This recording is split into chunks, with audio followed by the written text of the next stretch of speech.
8:07 de la mañana. Carlos González y Omar Mariluz los acompañan como cada domingo en Ampliación de Noticias. Hoy, 26 de septiembre, acá ya entrando a la última semana de este mes, entrando ya de cabeza a los últimos meses del año, tremendo año el que hemos tenido. ¿Cómo estás, Carlos? Muy buen día.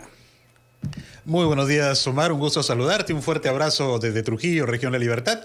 También un saludo muy especial para todos nuestros amigos que nos ofrecen su grata compañía este domingo en Ampliación de Noticias. Claro que sí, Carlos. Vamos a hablar de salud, de la pandemia, vamos a hablar del tema económico, que es muy importante, del tema educativo y de las cuestiones políticas, ¿no? De las cuestiones políticas que hemos vivido en los últimos meses. Pero un dato, a ver, no menor, puede terminar siendo anecdótico, pero sí interesante desde el punto de vista legal, desde el punto de vista constitucional, que tiene que ver con las pensiones vitalicias a los expresidentes de la República. Esta semana se hizo bastante revuelo debido a la solicitud que hizo el señor Manuel Merino, el excongresista Manuel Merino, pidiendo que se le asigne su pensión vitalicia y los otros beneficios que conlleva haber sido un expresidente de la República. Y la gran pregunta, más allá de la polémica y los comentarios tras esta solicitud, era, ¿le corresponde no solo a Manuel Merino, le corresponde al expresidente Francisco Sagasti, le corresponde al expresidente Martín Vizcarra? ¿Cómo debería ser la distribución de esa pensión vitalicia? Todos los países dan pensiones vitalicias a sus expresidentes, ¿está bien, está mal? Sobre ese tema vamos a conversar el día de hoy, Carlos, con el abogado constitucionalista Eber Campos. ¿Cómo está, doctor Campos? Buen día. Buenos días, Omar. Buenos días, Carlos. Un gusto escucharlos. Bueno, tratemos de plantearlo quizás de la manera más simple posible, ¿no? Directamente. A Manuel Merino, ¿le corresponde recibir pensión vitalicia según lo que contemplan las leyes peruanas? Yo diría que legalmente sí le corresponde en la medida en que estaría dentro de los alcances de la Ley 26.519, que es justamente la ley que regula este tema de las pensiones vitalicias para los expresidentes. Ahora, es importante aquí, sin embargo, hacer una primera anotación. Estamos hablando del plano estrictamente legal. Yo creo que hay otras consideraciones que también deben tenerse presente a la hora de valorar una solicitud como esa. En todo caso, doctor Campos, no sé si podemos conocer cuáles son los requisitos y confrontar si realmente Manuel Merino cumple con esos requisitos legales. La ley 26.519 es una ley muy escueta. Plantea básicamente que tienen derecho a este beneficio de la pensión vitalicia los expresidentes constitucionales del Perú. Cuando decimos expresidentes constitucionales nos referimos a los expresidentes que han ejercido el cargo dentro de lo que establece la Constitución, que básicamente, digamos, tiene unos artículos que establecen en qué condiciones un funcionario accede a la primera magistratura del país. El señor Merino está en ese supuesto, como también lo estuvo en su momento el presidente Paniagua o el presidente Sagasti, sin que eso naturalmente signifique poner a todos en un mismo pie de igualdad, ¿no? Porque creo que hay escenarios distintos por lo que todos ya sabemos, ¿no? Sí, claro, pero antes de ir a escenarios, digamos, de otra índole, que es importante también, centrarnos en la parte legal y constitucional, porque revisábamos estos días también otro análisis que señalaba que al no haber sido presidentes electos, ¿no? Es decir, por el voto popular, no les correspondería esta pensión vitalicia, porque no han dejado de ser además tanto Manuel Merino como Francisco Sagasti congresistas de la República, ¿no? Ellos fueron presidentes del Congreso y se les encargó la presidencia de la República. Bueno, en realidad la norma no hace esa distinción, esa es una interpretación, pero me parece que es una interpretación que tiene algunos problemas. A ver. Digamos, cuando por ejemplo un congresista es elegido o designado, mejor dicho, ministro de Estado, no por ocupar ese cargo pierde la condición de congresista. Ajá. Pero eso no significa que no ejerza, digamos, el cargo de ministro con las mismas atribuciones y responsabilidades que la Constitución establece.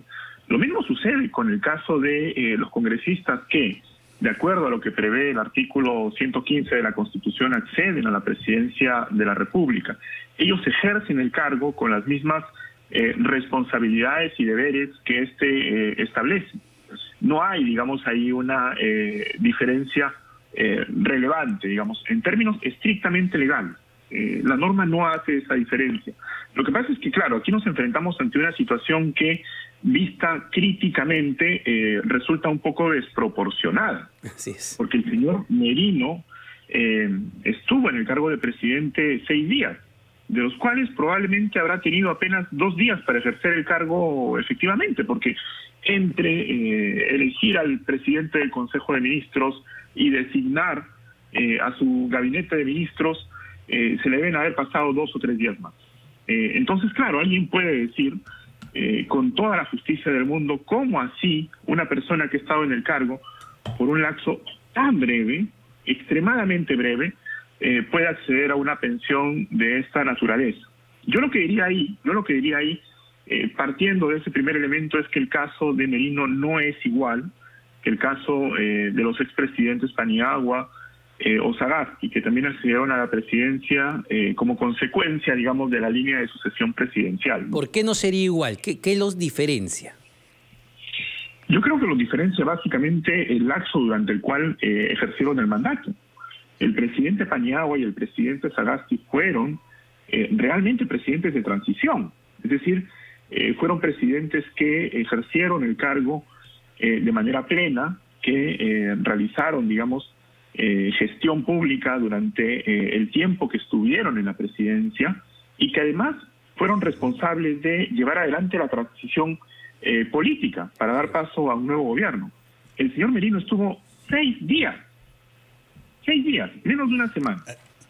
Y como consecuencia de eso, él está reclamando una pensión de 15.600 soles de forma vitalicia. Me parece a mí desproporcionado. ¿Cómo se decide y en qué instancia si le corresponde o no aprobar esta solicitud que ha presentado el excongresista Manuel Merino, y si lo que usted refiere podría ser una motivación para poder impugnar esta decisión? Esto lo tiene que decidir el Congreso. La solicitud se ha presentado ante el Congreso de la República. Como digo, legalmente me da la impresión que la norma no hace una distinción entre presidentes que han sido electos por el voto popular y presidentes que han accedido al cargo como consecuencia de la sucesión presidencial. Al no hacer esa distinción, formalmente, en términos formales, pareciera que tanto el señor Merino, el señor Sagasti, estarían, digamos, cubiertos por el supuesto de esa norma. Eso naturalmente nos genera un problema basado en esta circunstancia política a la que he hecho referencia. ¿Quién tiene la respuesta o la solución a ese problema? Yo creo que la tiene el Congreso. Y el Congreso tiene ahí al menos 2 alternativas inmediatas, digamos, para resolver esta circunstancia problemática que ha surgido. La primera pasa por definir la suerte de la autógrafa que aprobó el Congreso anterior, que proponía justamente la eliminación de esta norma. No se olviden que el Congreso anterior aprobó una disposición que luego fue observada, pero esa observación todavía podría ser aprobada por insistencia por este Congreso. En todo caso, esa es una decisión política que el Congreso tiene que tomar. El segundo camino, que también está en la cancha del Congreso, es que se defina, digamos, precisar los términos de esta ley. Claro. Como les digo, es una ley extremadamente escueta. Me parece que es una ley que deja muchos cabos sueltos. Yo sugeriría ahí que se hagan 2 ajustes. El primero podría ser justamente precisar que el acceso a esta pensión vitalicia esté reservado únicamente para presidentes que han sido elegidos por el voto popular, como una muestra, digamos, justamente de preservar esta relación que debe haber entre el beneficio al que se accede y la legitimidad política de origen, ¿no? Y sobre ese punto, es muy breve, porque nos gana el tiempo, doctor Campos, para el expresidente Martín Vizcarra, a él también, entendemos, le correspondería por haber asumido como primer vicepresidente, pero entiendo que hay un impedimento que es una denuncia constitucional que él tiene. Sí, En el caso del presidente Vizcarra, el tema es más claro. Él no puede acceder a la pensión vitalicia porque él tiene una acusación constitucional. Y esta norma, esta ley dice de manera expresa que los expresidentes que tengan una acusación constitucional verán suspendido ese beneficio. Ese es exactamente el caso del expresidente Vizcarra y ahí creo no hay ningún tipo de discusión. Perfecto, bastante claro. Muchísimas gracias, doctor Eber Campos, abogado constitucionalista. 8:18 de la mañana, nos vamos a escuchar a los anunciantes. Carlos, venimos con más aquí en Ampliación de Noticias.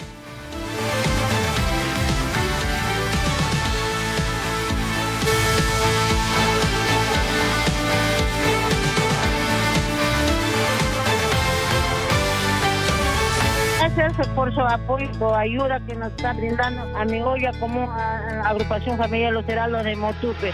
Llegamos para escucharte y hacer que las autoridades escuchen tu voz. Te escuchamos, Perú, por RPP. San Juan del Lurigancho. Cobertura especial. Directo en directo, RPP llega a todo el Perú y pone en evidencia las necesidades y carencias de los ciudadanos de las zonas más alejadas. Cuando más nos necesites. Te escuchamos, Perú, por RPP. San Juan del Lurigancho. Cobertura especial.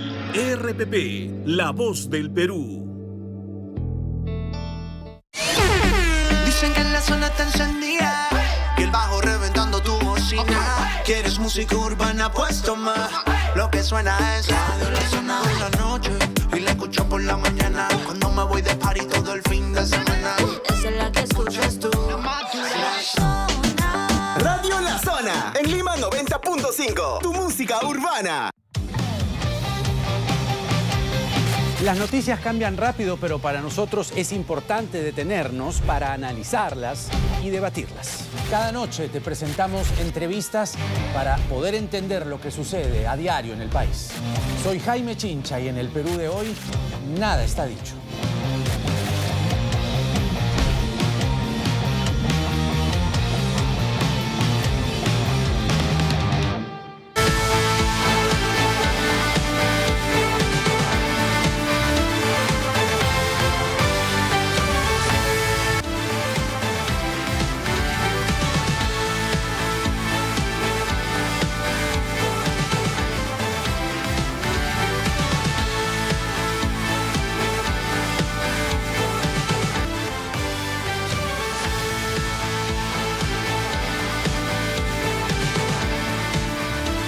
De la mañana con 20 minutos, Omar Mariluz en Lima y Carlos González en Trujillo. Estamos acompañándolos esta mañana en Ampliación de Noticias en RPP, La Voz del Perú.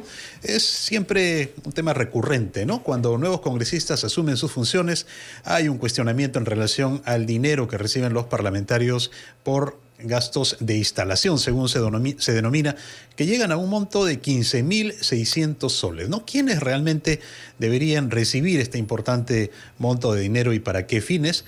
Esto lo vamos a conversar con César Delgado Guembes, ex oficial mayor del Congreso. ¿Cómo está, César? Muy buenos días, bienvenido a RPP. Muy buenos días, Carlos. Muy buenos días, Omar. César, esos 15.600 soles que reciben los parlamentarios por gastos de instalación, ¿requieren algún tipo de descargo, de rendir cuentas por parte de los congresistas? Es decir, ¿deberían explicarnos en qué han gastado ese dinero? En principio, el concepto de gastos de instalación que se programa dentro del presupuesto del Congreso y que es reprogramable dentro de los 5 años del período constitucional, junto con otros conceptos como los denominados gastos de representación por la semana de representación y la asignación por función congresal que se les reconoce mensualmente, forman parte de un conjunto de atribuciones, de facultades, de derechos que tienen los congresistas, respecto de los cuales no existe la obligación de rendir cuentas y tampoco existe una definición conceptual sobre los alcances, contenido, limitaciones, requisitos, ni eventualmente sanciones en caso de indebido uso de estos dineros, consecuencia del reconocimiento que tienen para el ejercicio de su función. Ahora, señor César Delgado, ante todo, muy buen día. Desde su punto de vista, ¿estos gastos de instalación se justifican realmente, no solo hablando de los parlamentarios de Lima, sino en general? Porque claro, si yo voy a postular a un cargo público, como ser congresista de la República, pues entiendo que asumo ciertos costos, como trasladarme a la capital para ejercer la representación. ¿Es justificable? ¿Es necesario?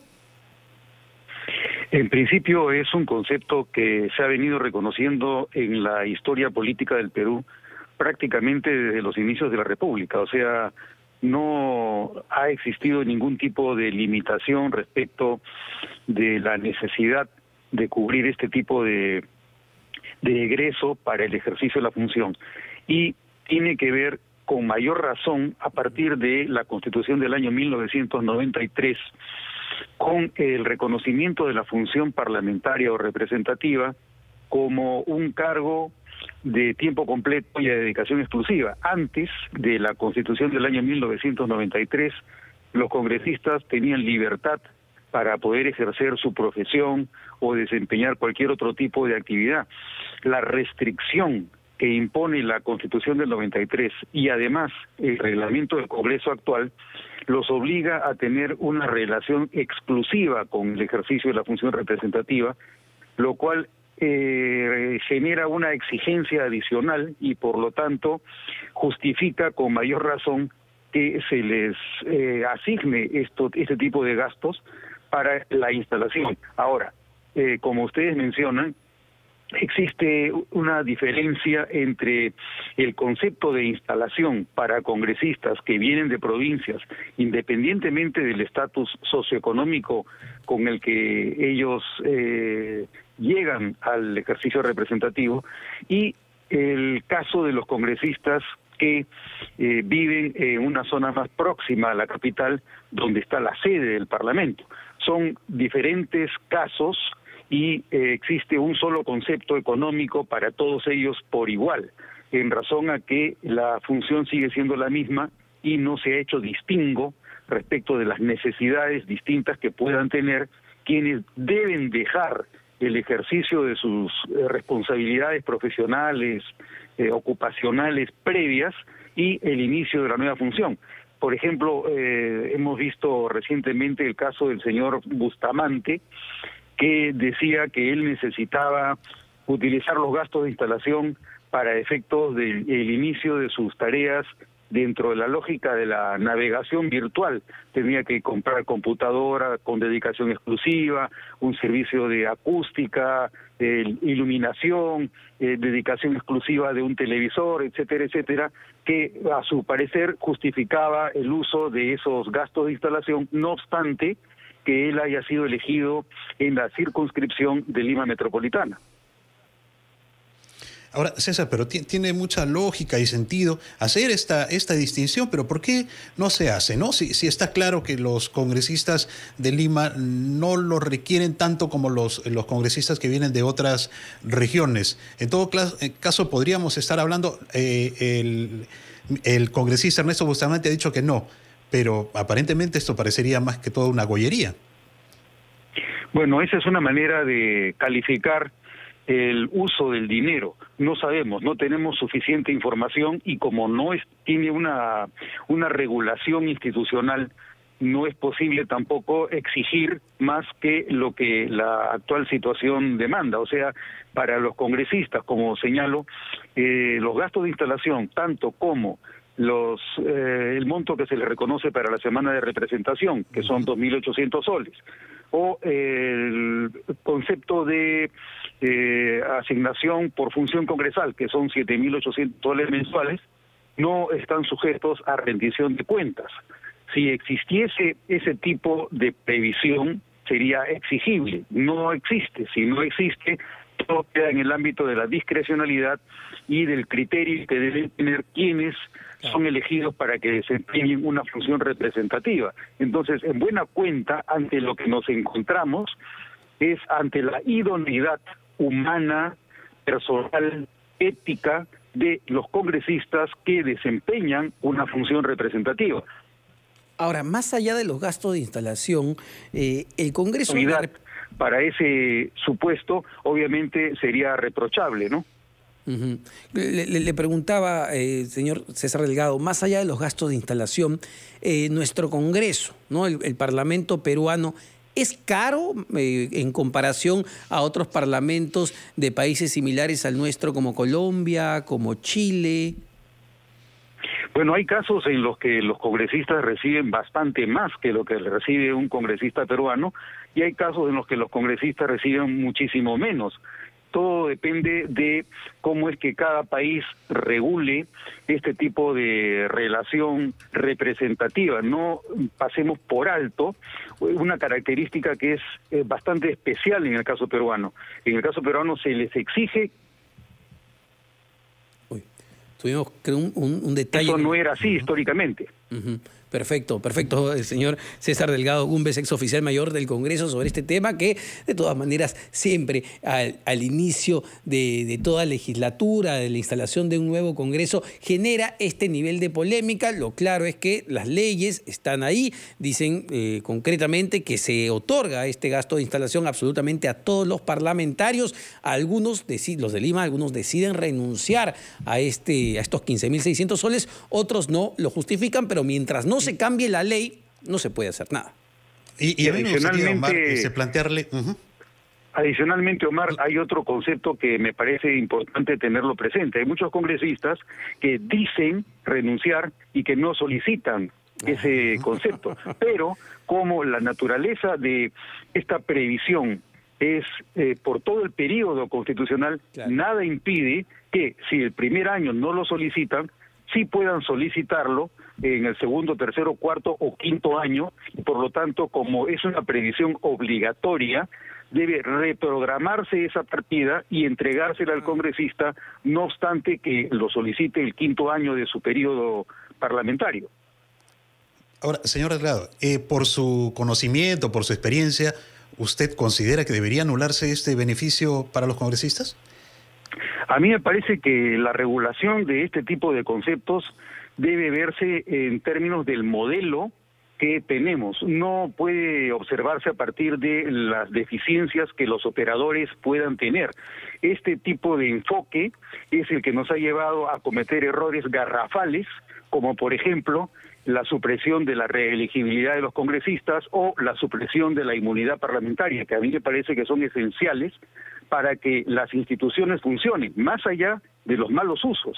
El problema de los malos usos, que tiene que ver con operadores ineficientes o ímprobos, incorrectos, eso debe solucionarse de otra manera. Y la solución está por el lado de los partidos políticos que nos proponen a postulantes o a candidatos que no están calificados para el desempeño de la función.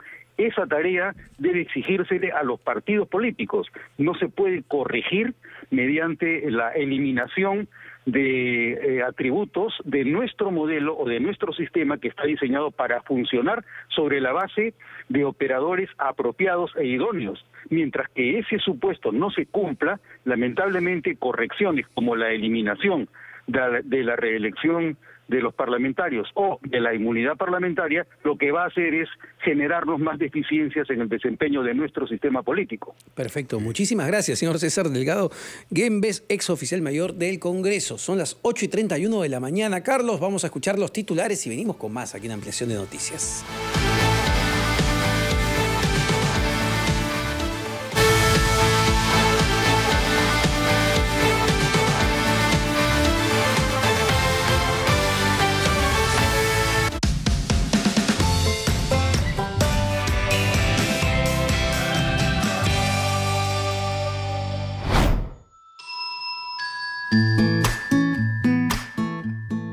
La ajedrecista Fiorella Contreras Guamán ganó la medalla de oro en la categoría sub-18 del 31 Festival Panamericano de la Juventud 2021. La alumna de tercero de secundaria del Colegio Saco Oliveros reveló que decidió asumir un nuevo reto que le permitirá desafiar sus propios límites, tal como lo hizo en las ediciones anteriores. Tras las 9 rondas que le tocó enfrentar, las 2 primeras decisivas y las más reñidas, las cuales superó por la constante preparación que recibe, además de una rutina establecida de 3 a 5 horas para perfeccionar sus habilidades. Aunque el tiempo de pandemia fue un desafío, pudo adaptarse a las prácticas virtuales. Uno de sus objetivos más cercanos es alcanzar la clasificación a las Olimpiadas de Ajedrez 2022, que se realizarán en Moscú, y expresó su deseo de consolidar su presencia en el mundo del ajedrez, inspirándose en grandes personajes como Judith Polgar y Hou Yifan.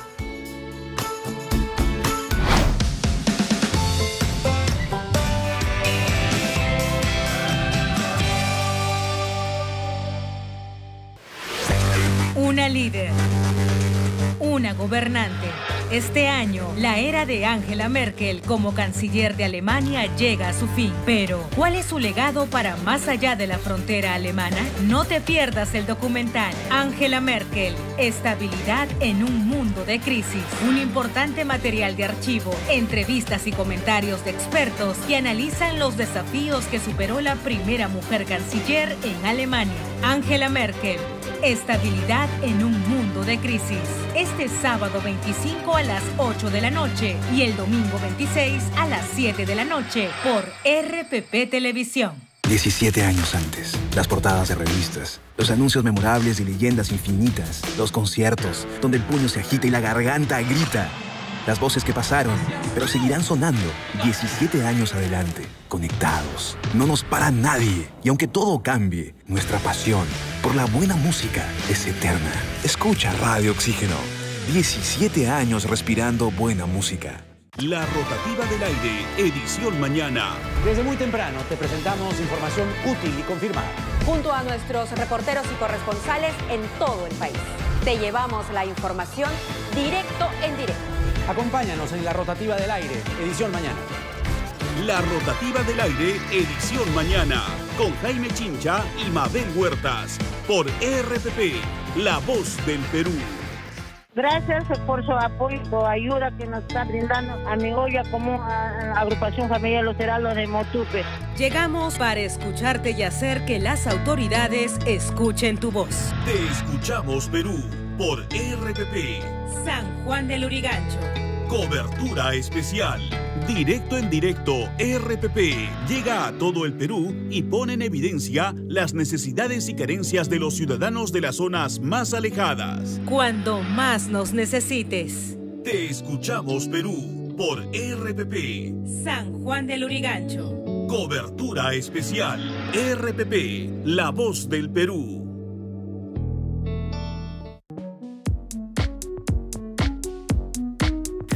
Los adultos mayores no la están pasando nada bien durante esta pandemia. Por eso es importante que converses con ellos y les preguntes cómo se están sintiendo, que seas empático, comprensivo y los escuches con atención. También ayuda muchísimo el dedicarles tiempo, realizar actividades en conjunto para que se sientan valorados. La familia tiene que ser fuente de compañía y apoyo. Es importante mantenerse presente a través de las llamadas o videollamadas, dedicándoles un tiempo exclusivo. Y en el momento que se pueda, ir a visitarlos, aunque sea de lejitos a través de la ventana. Pero si observas que el adulto mayor está muy ansioso o deprimido o muy inestable emocionalmente, es importante que busques ayuda. Los profesionales de la salud estamos para apoyarte.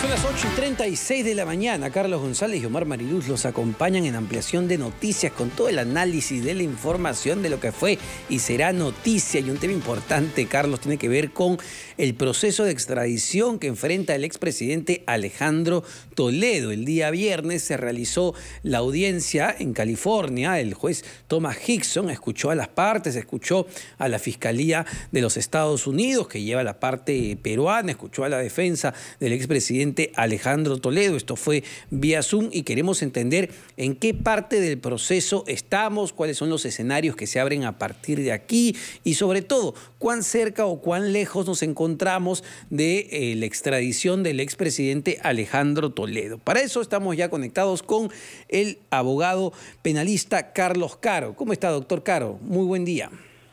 ¿Qué tal, Omar? Carlos, buenos días. ¿Cómo le va? Bueno, muy buenos días. En principio, para ubicarnos, ¿no? ¿En qué parte del proceso de extradición estamos? A ver, hay que recordar que en todos los países el proceso de extradición tiene dos etapas. Una etapa judicial y una etapa política. Ajá. En este caso estamos culminando la etapa judicial. Si el juez resuelve de manera positiva concediendo la extradición activa solicitada por parte del Estado peruano a los Estados Unidos. Esto va a pasar luego al Departamento de Estado, y el Departamento de Estado va a elaborar un informe que tiene finalmente que ser recibido en los niveles del sector justicia de los Estados Unidos, pero en la parte política, concretamente el presidente y la Secretaría de Estado. Y es ahí donde, digamos, se pone punto final al proceso y el señor Toledo ya podría ser entregado a Perú en caso todo esto marche positivamente como parece que va a ser. Doctor Caro, muy buenos días. En la fase judicial, ¿qué es exactamente lo que evalúa el juez, en este caso el juez norteamericano Thomas Hickson, para decidir la extradición o no del expresidente Alejandro Toledo? Súper importante, notando ese detalle, hay que tomar en cuenta de que acá hay un estándar internacional, ¿no?, marcado por los diferentes tratados, aunque los tratados son bilaterales, hay, digamos, ya toda una serie de normas y prácticas en el derecho penal internacional que establecen que el estándar probatorio para que un juez conceda una extradición no es el estándar de una condena. Acá el señor Toledo y su abogado en la audiencia se han defendido básicamente como si esto ya fuera un juicio previo a una condena, un juicio oral, y no es así. Acá lo único que se evalúa es si existe una causa probable, es decir, si hay mérito suficiente, una sospecha razonable de la comisión de un delito, porque la decisión final de si el señor Toledo es culpable o inocente no le corresponde al juez americano, le corresponde al juez peruano. Entonces el estándar aquí es más bajo. Es el estándar que podríamos decir, para que el público entienda, equivalente a una investigación preparatoria, es decir, previo a una acusación fiscal, previo a un juicio oral, ¿no? En esa etapa entonces lo que tenemos es que el Estado peruano ha aportado suficientes elementos de cargo. Y si el señor Toledo quiere poner en cuestionamiento la versión del señor Mayman o el origen del dinero, todo eso lo tiene que hacer ya en la etapa de juicio oral acá en Perú. Ya tiene una acusación. El juez americano no puede hacer pericias, no puede interrogar testigos, no puede analizar si es que el señor Mayman dice la verdad o no. Ese es asunto, competencia y trabajo del juez peruano. Lo único que tiene que hacer es verificar que hay testigos, causa probable, hay una ruta del dinero, y digamos, en cualquier parte del mundo, eso es casi matemático, ¿no? La extradición tendría que producirse. Y ahora, no sé si se hizo en esta oportunidad, pero al principio de este proceso, doctor Caro, usted recordará que el expresidente Alejandro Toledo trataba de arguir, o su defensa, persecución política, que había una persecución política desde el Perú. No sé si en esta audiencia en específico, que vio el viernes el juez Thomas Hickson, se volvió a argumentar este hecho.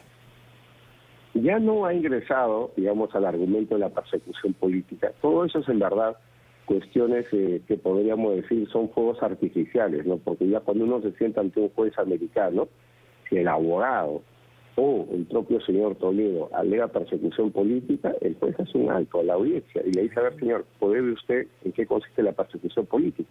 Y sobre eso también ya hay un estándar internacional.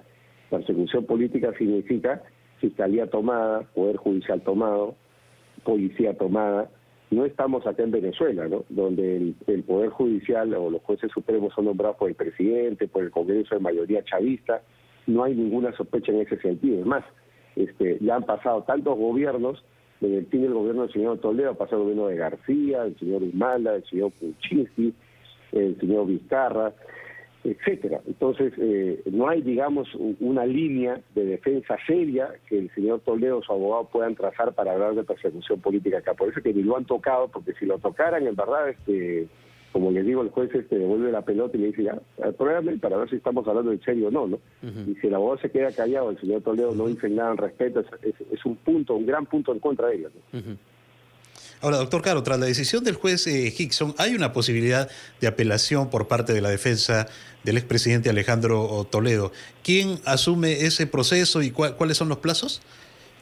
A ver, esta etapa en la cual el juez tiene que tomar la decisión, ya es una etapa en la cual él ya va a decidir en los próximos 15 a 30 días conforme a la práctica procesal, o incluso antes, ¿no? Ya las decisiones tras una audiencia son relativamente rápidas, porque se trata de respetar bastante el principio de inmediación. La discusión está fresca, el recuerdo de los argumentos es fresco, entonces mientras más pronto se decida mejor, y tampoco estamos pensando en una decisión pues de 500 páginas, sino son decisiones de verdad muy concretas, muy acotadas, y eso se debe producir en ese plazo. Esto que se resuelve puede ser apelado, pero la apelación también tiene que tener viso de seriedad. Todos tienen derecho a apelar, el abogado puede apelar desde luego, pero las probabilidades en los Estados Unidos de revertir una decisión de primera instancia de esta naturaleza es baja. Si el juez establece que hay causa suficiente y ese análisis está motivado, la probabilidad de revertir eso es bastante baja, y es por esa razón de que muchos imputados se conforman con la decisión de primera instancia y lo único que saben es que van a ganar tiempo y ya mejor aceptan venirse o ser trasladados a su país, ¿no? Eso es algo que podría producirse acá.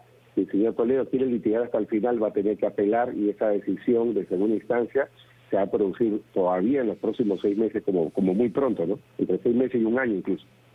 Justo eso le quería preguntar, ¿no? Si es que se da el proceso de apelación, entre que se evalúa esto, se decide, ¿cuánto tiempo puede pasar para ya ver literalmente al expresidente Toledo en el Perú? Sí, si hay apelación, todo esto retrasaría mínimo entre 6 meses y 1 año, porque la etapa política es también relativamente rápida, ¿no? Cuando se trata de este tipo de casos donde un juez ya tomó una decisión, lo único que hace la parte política, digamos, el Departamento de Estado, el Departamento de Justicia, es un análisis muy sencillo en torno a si existen las garantías en el país que recibiría el señor Toledo, que en este caso es el Perú, para ser juzgado imparcialmente, es decir, que no lo van a matar, que no lo van a agredir. No estamos en Afganistán, estamos en un país que con nuestros bemoles tenemos un Estado de Derecho, una justicia. Entonces el señor Toledo acaba de ser tratado como todos los imputados, y al no haber riesgo, digamos, de ninguna naturaleza, la parte política debería caminar muy rápido también. Yo diría que 2, 3 meses en promedio, desde que hay una decisión final. Ahora, las condiciones, doctor Caro, en que afronte Toledo a la justicia en el Perú, ¿van a ser las mismas, tienen que ser las mismas con las que está afrontando en Estados Unidos? Por ejemplo, el tema del arresto domiciliario. No necesariamente, porque acá en Perú el señor Toledo tiene mandatos de detención efectiva, no arrestos domiciliarios. Entonces, si él viene a Perú, él llega a Perú y va a una prisión como cualquier imputado más que está sufriendo una prisión preventiva bajo la misma regla. Su defensa podría solicitar el cambio a detención domiciliaria por el tema de edad, ¿no? Los mayores de 65 años tienen esa posibilidad y, digamos, un juez la podría conceder, pero considerando que en el propio Estados Unidos el señor Toledo ha salido de su domicilio fuera de las horas permitidas, y considerando de que es un prófugo de la justicia peruana que ha tenido que ser extraditado, es muy difícil que un juez peruano le conceda un arresto domiciliario, porque el peligro procesal en el caso de él es intenso, y si va a arresto domiciliario existiría la posibilidad que se vuelva a fugar. Ahora, por su condición de expresidente, entiendo, doctor Caro, no puede ir a cualquier cárcel común, tendría que ser compañero del expresidente Alberto Fujimori. En efecto, eso es lo que sucedería si tomamos en cuenta el precedente del caso Humala, cuando el señor Humala también sufrió detención preventiva por el caso de la financiación del partido, digamos el Partido Nacionalista por parte de Odebrecht. Se le puso como centro de detención o reclusión Barbadillo, ¿no? Entonces lo más probable es que el señor Toledo también se haya trasladado ahí y le haga compañía al señor Fujimori como compañeros de prisión, ¿no?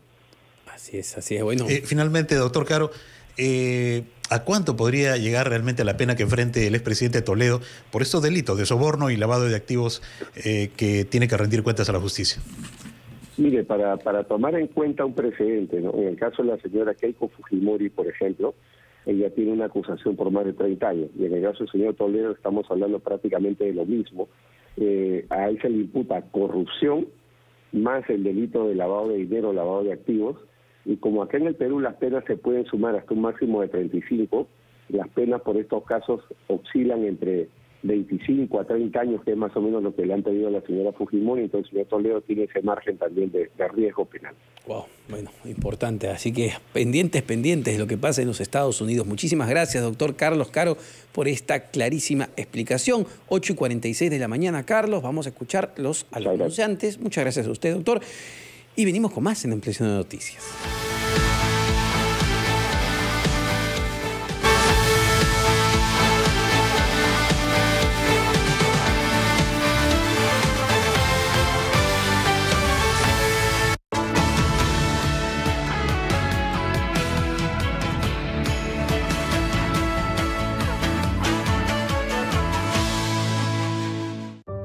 Ella es Rosa Ábalos Warren, una ingeniera peruana que trabaja en la NASA.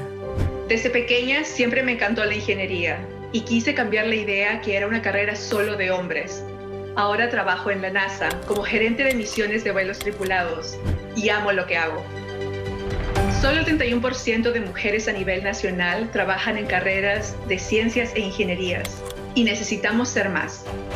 Trabajemos juntos para hacer que esta cifra crezca. Mujeres de Cambio es organizado por RPP. Gracias por su apoyo, su ayuda que nos está brindando a mi olla como a Agrupación Familiar Los Heraldos de Motupe. Llegamos para escucharte y hacer que las autoridades escuchen tu voz. Te escuchamos, Perú, por RPP. San Juan del Lurigancho. Cobertura especial. Directo en directo, RPP llega a todo el Perú y pone en evidencia las necesidades y carencias de los ciudadanos de las zonas más alejadas. Cuando más nos necesites. Te escuchamos, Perú, por RPP. San Juan del Lurigancho. Cobertura especial. RPP, la voz del Perú. Ha llegado el momento de vacunarnos. Les pedimos a todos y todas que acudan a recibir su vacuna. Y no duden en regresar por su segunda dosis a tiempo. Solo saldremos adelante si todos ponemos el hombro. En RPP agradecemos el esfuerzo del personal de salud por impartir esperanza a miles de hogares peruanos. Presenciamos el enorme esfuerzo del personal de salud. Les agradecemos a cada persona en los centros de vacunación. En la medida en que todos estemos vacunados, todos podremos salir adelante. RPP, la voz del Perú.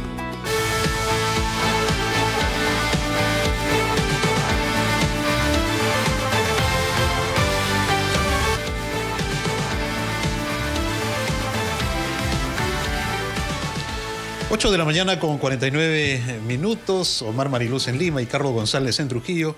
Estamos con ustedes este domingo en ampliación de noticias aquí en RPP, la voz del Perú, ¿no? El ministro de Salud, Hernando Ceballos, ha señalado que un equipo técnico de su sector y del Ministerio de Educación se están encargando de trabajar, ¿no?, medidas para permitir el retorno de las clases escolares, ¿no?, de las clases presenciales, considerando que estas tienen que desarrollarse, Omar, en un escenario que garantice principalmente su seguridad sanitaria, ¿no? Vamos a conversar sobre este tema con Hugo Reinaga Muñoz, director general de Educación Básica Alternativa, Intercultural, Bilingüe y de Servicios Educativos en el ámbito rural. ¿Cómo está, Hugo? Muy buenos días, bienvenido a RPP. Muy buenos días, gracias Carlos Omar por el saludo. Efectivamente es importante poder comentarles a la audiencia sobre los avances que tenemos en el sector y, como tú lo has mencionado, además de un trabajo con el Ministerio de Salud en este proceso de reapertura segura de las instituciones educativas. Hugo, efectivamente, para contextualizar mejor el desarrollo y el conocimiento de este tema, interesa conocer hasta ahora qué resultados se han obtenido con el avance en el proceso del retorno a clases semipresenciales en todo el país. Sí, en principio es importante señalar que a la fecha tenemos ya 85.653 instituciones educativas que están habilitadas, es decir, que tienen condiciones epidemiológicas favorables para reabrir. Y ya tenemos 6.873 instituciones educativas que están en semipresencialidad, es decir, que cumplen las 3 condiciones que se requieren para lograr una reapertura segura. Es decir, la primera es tener condiciones epidemiológicas favorables, que son estas más de 85.000 IES. La segunda es contar con las condiciones de bioseguridad, de acuerdo a los protocolos que tenemos en el Ministerio de Educación, que fueron validadas con el Ministerio de Salud, y el acuerdo social con la comunidad educativa. Claro, sin embargo, hace un par de días, 3 días, el propio ministro de Salud, Hernando Ceballos, ha señalado que ellos han recomendado desde el Ministerio de Salud al Ministerio de Educación no acelerar el reinicio a clases. Es más, dijo textualmente, no estamos en condiciones de reiniciar las clases escolares de manera global este año, y entendiendo la preocupación por la variante Delta, ¿no?, que es una variante más contagiosa y que es la predominante en este momento. ¿Cuál es el nivel de coordinación justamente con el Ministerio de Salud? En el nivel de trabajo de coordinación de los protocolos que tenemos, siempre tenemos el aval y la opinión técnica favorable del MINSA, ¿no? Y es importante señalar que en este proceso sí estamos cuidando mucho que la reapertura de instituciones educativas pueda contar con las condiciones de bioseguridad centrales para garantizar que la escuela, las instituciones educativas sean espacios seguros, ¿no? A la fecha, efectivamente, con estos cuidados que estamos teniendo en estas 6.873 CIES que ya han reabierto, no tenemos ningún caso de contagios que se hayan producido dentro de la institución educativa porque se están cuidando estas medidas sanitarias que son centrales, ¿no? Para el cuidado en los locales educativos. Ahora, desde el Ministerio de Educación, ustedes tienen previsto que en otros colegios, también en otras instituciones educativas, se regrese a las clases semipresenciales en este 2021 o ya no? De acuerdo a lo que de acuerdo al avance que estamos teniendo de IES con condiciones epidemiológicas, sí hay un proceso de reapertura que se está desarrollando porque uno de los principios básicos de la reapertura es la gradualidad. Así es. Entonces nosotros en las actualizaciones que tenemos, que son actualizaciones semanales de IES que reabren, semanalmente sí vamos teniendo procesos de reapertura. Es más, en la semana pasada estuvimos en el GOR Ejecutivo y en una reunión que hemos tenido con la DREL de Loreto, que es la región que más instituciones ha reabierto, 2.818, la UGEL Ramón Castilla ya tiene el 97% de instituciones educativas que han reabierto a la fecha en semipresencialidad y solamente tienen 7 instituciones educativas que están todavía a distancia, ¿no? Entonces se convierte en la primera UGEL que está ya cerca a tener al 100% de instituciones educativas reabiertas. Y esto es un proceso gradual y sí en este tramo seguramente con estas condiciones vamos a tener instituciones educativas que van a seguir reabriendo en este tipo de servicio semipresencial. Es decir, no se ha frenado la reapertura de instituciones educativas de manera semipresencial debido a las advertencias que ha hecho el ministro de Salud. Lo que estamos cuidando en este proceso es garantizar los protocolos de bioseguridad. Estamos siendo muy exigentes en todos los niveles y tenemos un trabajo coordinado con las DRES y con las UGELes a nivel nacional para garantizar estas condiciones. Si no hay estas condiciones en las instituciones educativas, no se reabren. Por eso es que de las 85.653 IES que están habilitadas, tenemos estas 6.873 instituciones educativas. Entonces sí está siendo un proceso de reapertura gradual. Y un tema central dentro de ellos es el tema de la limpieza, ¿no? De la limpieza del local educativo que acompañe al protocolo. En el caso de la limpieza de los locales educativos, nos parece fundamental señalar que no tenemos en nuestras orientaciones ningún insumo específico de limpieza, ningún desinfectante en particular, sino tenemos un kit de higiene que ya las instituciones educativas han adquirido, ¿no? Como son la lejía, el detergente, el alcohol etílico para la desinfección, y que sí se debe garantizar y además registrar de manera permanente la limpieza y la desinfección de todo lo que son objetos, superficies, ¿no? que están en contacto con el personal y los estudiantes, ¿no? En ese sentido, además este protocolo ha sido validado con el Ministerio de Salud y eso me parece fundamental como parte de este proceso de que acompañe, ¿no? a las condiciones y a los protocolos de bioseguridad que tenemos. Tal vez mi pregunta puede tener relación con lo que acaba de mencionar Hugo. Quisiera referirme específicamente al caso de la UGEL Ramón Castilla. ¿Dónde está la clave de su importante avance que tal vez pudiera ser tomado en cuenta también por otras UGEL, ¿no? Para que puedan continuar con el desarrollo de las clases semipresenciales? Correcto.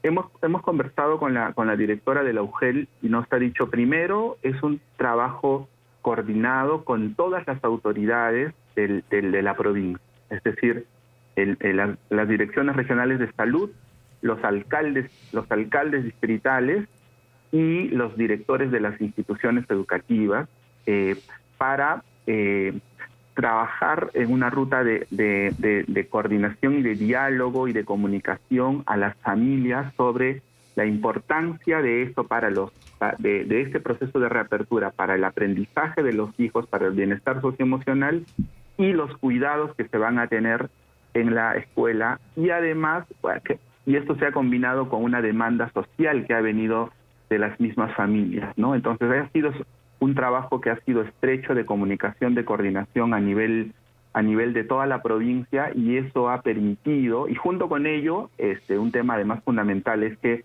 todo lo que hemos transferido de recursos para adquirir los kits de bioseguridad, los kits de higiene en las instituciones educativas fueron